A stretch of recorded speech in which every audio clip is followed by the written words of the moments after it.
ألم تر كيف ضرب الله مثلا كلمة طيبة كشجرة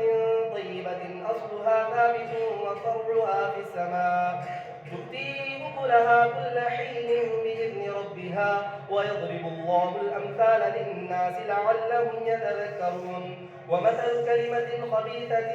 كشجرة خبيثة اجتثت من فوق الأرض ما لها من قرار يثبت الله الذين آمنوا بالقول الثابت في الحياة الدنيا وفي الآخرة ويضل الله الظالمين ويفعل الله ما يشاء ألم تر إلى الذين بدلوا نعمة الله كفرا وأحلوا قومهم دار البوار جهنم يصلونها وبئس القرار وجعلوا لله أندادا ليضلوا عن سبيله قل تمتعوا فإن مصيركم إلى النار قل لعبادي الذين آمنوا يقيموا الصلاة وينفقوا مما رزقناهم سرا وعلانية من قبل أن يأتي يوم لا بيع فيه ولا خلال الله الذي خلق السماوات والأرض وأنزل من السماء ماء فأخرج به من الثمرات رزقا لكم وسخر لكم الفلك لتجري في البحر بأمره وسخر لكم الأنهار وسخر لكم الشمس والقمر دائبين وسخر لكم الليل والنهار وآتاكم من كل ما سألتموه وإن تعدوا نعمة الله لا تحصوها إن الإنسان لظلوم كفار.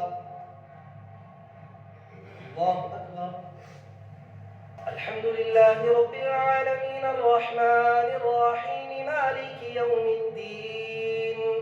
إياك نعبد وإياك نستعين اهدنا الصراط المستقيم صراط الذين أنعمت عليهم غير المغضوب عليهم ولا الضالين.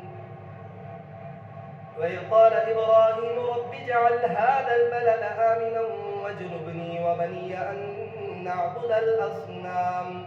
رب إنهن أضللن كثيرا من الناس فمن تبعني فإنه مني ومن عصاني فإنك غفور رحيم ربنا إني أسكنت من ذريتي بواد غير ذي زرع عند بيتك المحرم ربنا ليقيموا الصلاة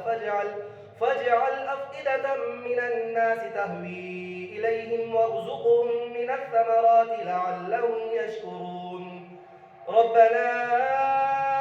إنك تعلم ما نخفي وما نعلن وما يخفى على الله من شيء في الأرض ولا في السماء الحمد لله الذي وهب لي على الكبر إسماعيل وإسحاق إن ربي لسميع الدعاء رب اجعلني مقيم الصلاة ومن ذريتي ربنا وتقبل دعاء ربنا اغفر لي ولوالدي وللمؤمنين يوم يقوم الحساب